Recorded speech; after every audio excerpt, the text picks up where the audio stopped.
are going to talk about this book, Fahrenheit 451.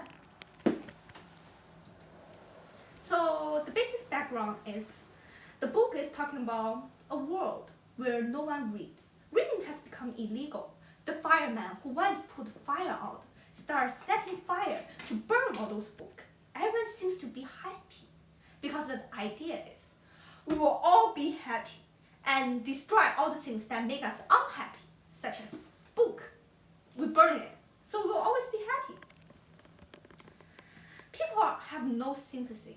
When you're reading, you can see that there are some people knocking around building, driving a car straight through a person without feeling any guilt. So the basic thing of this book, maybe that's what not the author think, but I think it's thinking and totalitarianism. The tragedy in this world is most of the citizens do not think. The higher class tell you are happy, and they were like, oh, we are happy. No one does it. The power and knowledge is in the hand of minority, powerful minority. No one really sit down and start thinking, do I really happy? Are the minority right? Are the government right? Everyone listen to the television because television always tell the truth, but no one sit down and think, really? Is they really telling the truth? There's a war happening. By the background of the book you can see, but everyone was like, oh, I will not die. The war just happened. The government will protect us. And there are people dying. They was like, oh, that will never happen on me. So as soon as someone starts thinking and start stopping all the things around them, he or she will be punished by the rule because no one cares. And everyone will think this person is abnormal, or worse, they will kill this person. This is the situation, and actually it's kind of related to natural equilibrium. Stay the same, that you will not being punished badly by the rule, but you will still be harmed by the rule. But if you stand up and you are the only one that stand up, the possibility of you be punished by the rule is very high. So and the rule is created by the one who have power. So actually not really fair. And our main character Montage is the one who starts thinking. He tried to see the truth. He tried to ask and he tried to read. And he started being wanted. Everyone want to kill him. But because he think and he grow, he reflect and he start understanding more and understanding others' behavior. So the basic plot of the story is our hero Montage is a fireman. His job is to burn out most the illegal commodity, such as book. Montage never questions his work. He has a wife called Melander, and the only thing that upset her is the fourth wall of my house do not install a TV. And she only listens to TV. She cannot sense the smell of dead love, just like the majority. Listen to the TV all day, have no time for the people that really care about her, around her. No love for the people. The only thing affect her plot is what the TV say. And Montage's life is normal until he meets the only passenger in this society. Her name was Clasho Mikle. She introduced him the world where people learn from idea in book instead of nonsense, meanness, charting from television. And soon this girl died. Actually, no one really knows where she go, but by the conversation between Montage and his captain, this girl probably died. So Montage started questioning the things around him. He started thinking, and he do one thing that was very powerful. He read a book, and those are the books he hide from years ago. He hide a book, but now he started reading it. And then he started noticing that the importance of the book, importance of thinking. He make a plan and want to show everyone that the book is important. And of course, before his plan even started, he been wanted. And he burned his house, killed his captain, and run. He ran into the forest and meet the group of scholars. Graduated from Harvard, Columbia University. Those people once admired, but now they are criminal, like Montage. So they have a great conversation, and the story ends while Montage and Dan walking inside the forest. So there are some of the things that inside the author's life that make he start writing this book and create all those characters. The first one time he was just walking on the street, a policeman stopped him, and the policeman was like, "Why you are walking?" Well, in a world where everyone was driving, walking becomes a good itself. So he created the only passenger, pleasure nickname. Well, it converted from a boy to a girl, but that was a whole lot of story. I'm not going to talk about that because the person who was recording this video started getting upset of me taking so long. And a woman walking past this airport in her ear. There was a dog and his husband was around her, and her husband had no idea where she was listening. She listened to the airport and do not have conversation, no communication with his husband. And this created things that also write a world where everyone only listens to the television. No communication, no love for the people around them. And last one, the joke in 1950s make him start thinking, if this keep going on, everyone will just watch TV and not read book. So he created a world where book is illegal. And that joke is, in past we can tell people are at home because their light was on. Now we can tell that people is at home when their light is out because in that time they watch black and white television in order to see clearly and to close the light. So some of the main characters. So there are actually three main characters in the story, and those three main characters represent three ways that intelligent people who know the truth and read book survive in this world. First one was Montage. He stands for fight. He's the hero of the story. Of course he's fighting. He's a fireman who meet a girl named Castro Miglan and start his journey. He starts thinking, suspecting the world around him, doubting and try to make other people know the truth. He wants to know what's inside the book that minority so don't want them to read about. And he gained knowledge and he understands it. He gained courage to read a book he hid for years. He cannot understand much of it, so he tried to find help. And no one can teach him, so he go to find the professor, but he make a plan to want to show everyone that book is so important, and plan did not even start, and he failed. He been wanted, meet scholar, just like the storyline.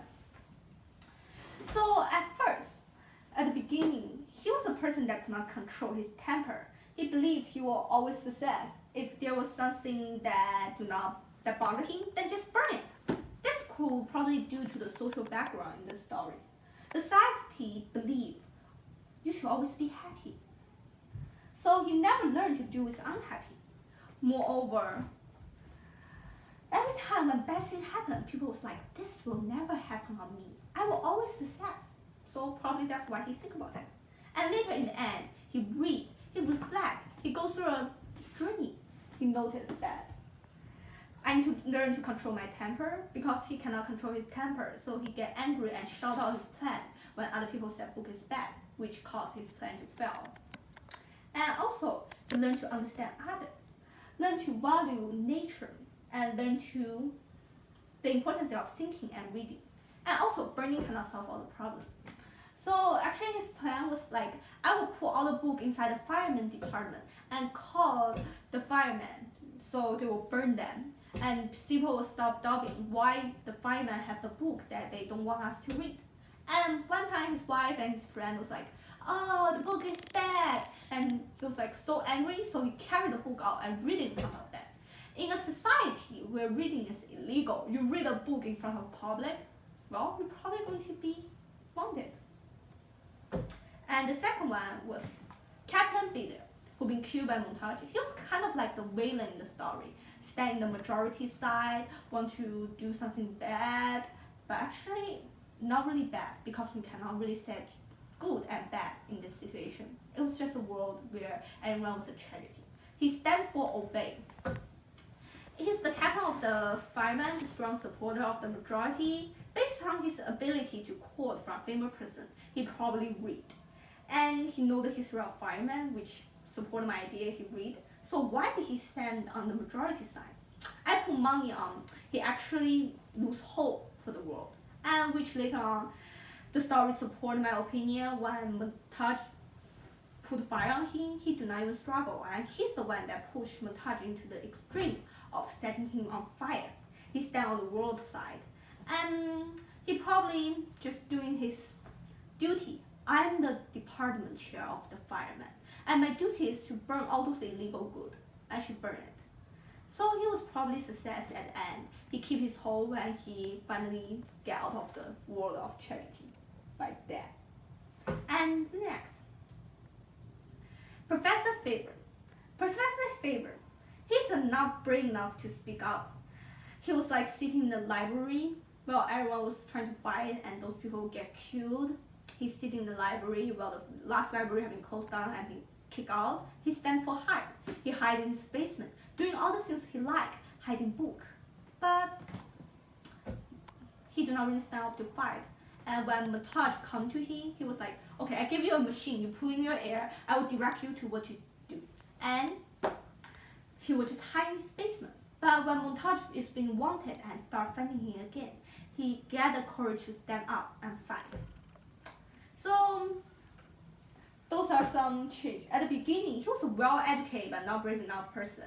He wanted to fight but do not really want to take the risk of dying. And also, he was keep hiding in his room.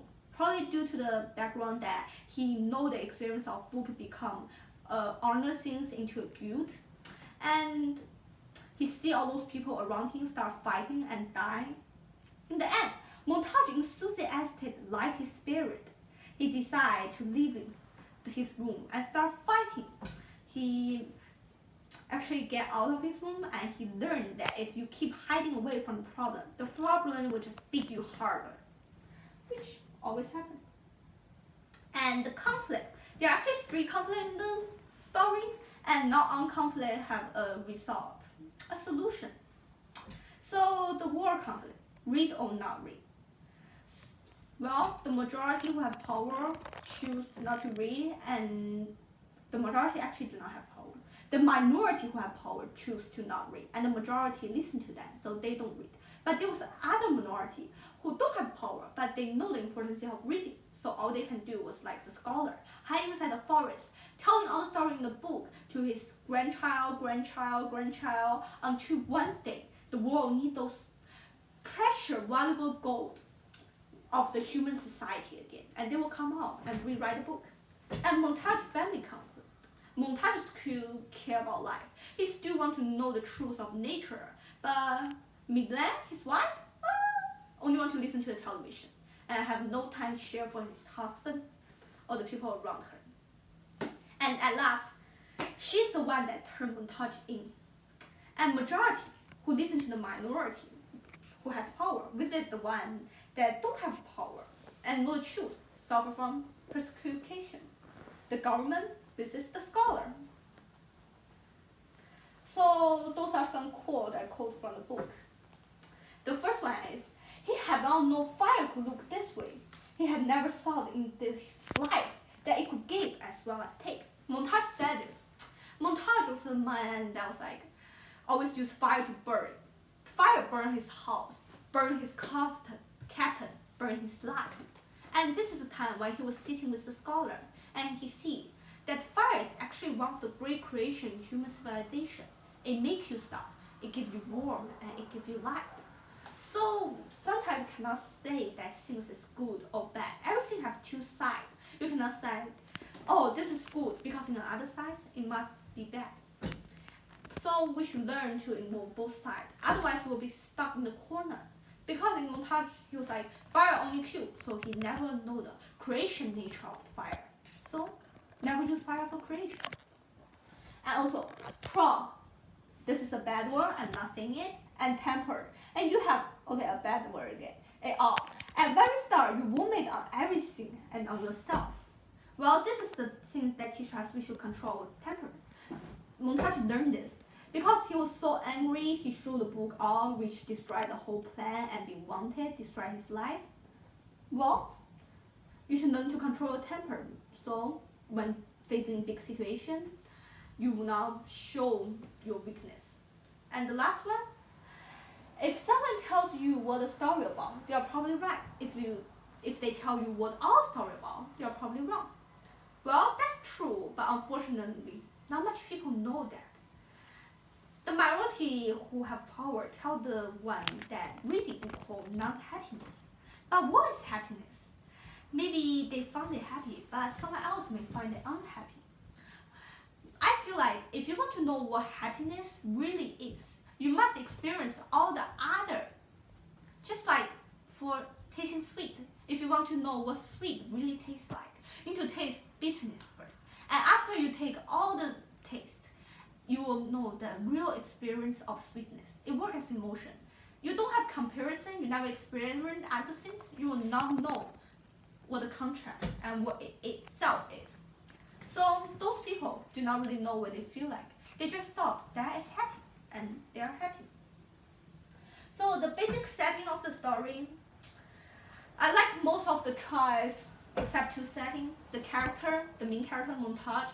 Like hero should be the one that know afraid and willing to overcome afraidness, have control of temper, smart, strong. And montage, a person like do not really know how to control temper, ignorance, and do not really know much of knowledge.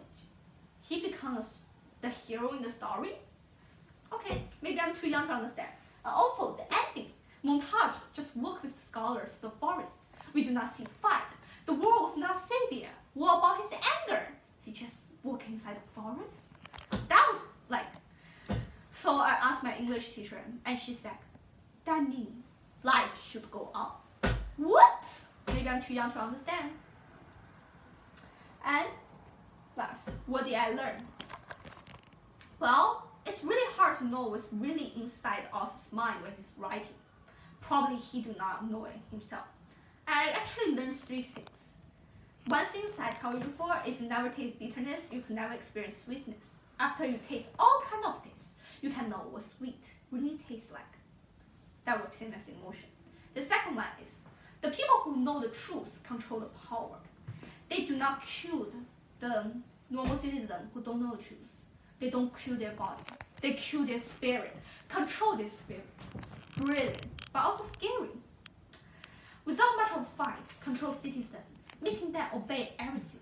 By research, I actually found a similar theory called Titanic during a meeting in 1995, which all the good economy person there, they said, oh, we'll give you happiness. We'll give them the things they want, and they will feel happy with those low-case happiness, and they will not fight.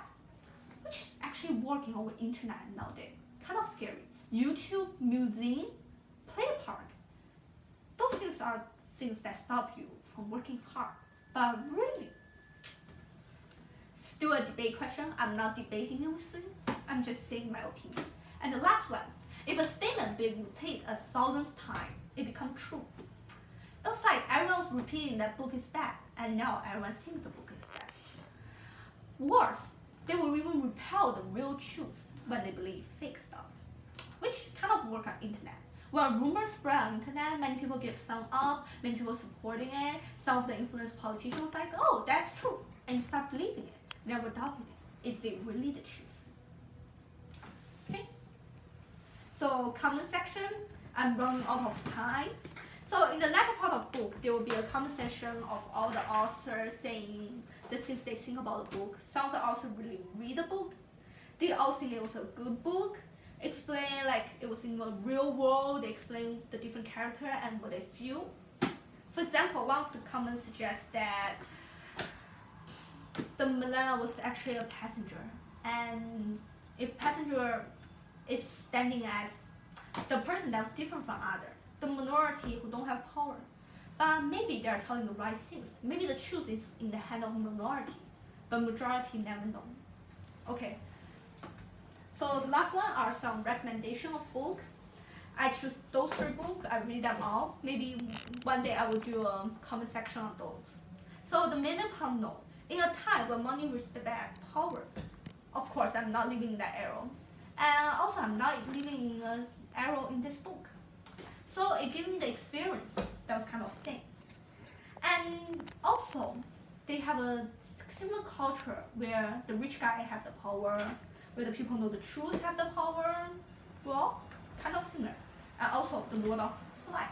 A good old boy was on an island, no adult, and how democracy turned into power, military power control. How those civilized boys become savage. At last, the light of fire, suggesting survival, had been put down, and ravens fell fighting. They light up the forest in order to kill the last person. But this fire called the police and the plane and the people and saved them. So it was like Fahrenheit 451. It put people in a certain situation and write about the society that formed in that situation. And animal farm. So a group of animals control a farm. Everyone was free, but soon the pig take over human position. Just like Fahrenheit 451, talking about the totalitarian, where majority don't have power and minority do. Those books are similar because I consider them, they all have the factor of political and ideology, sociological ideologies. And that's my work citing. Thank you. This is the end.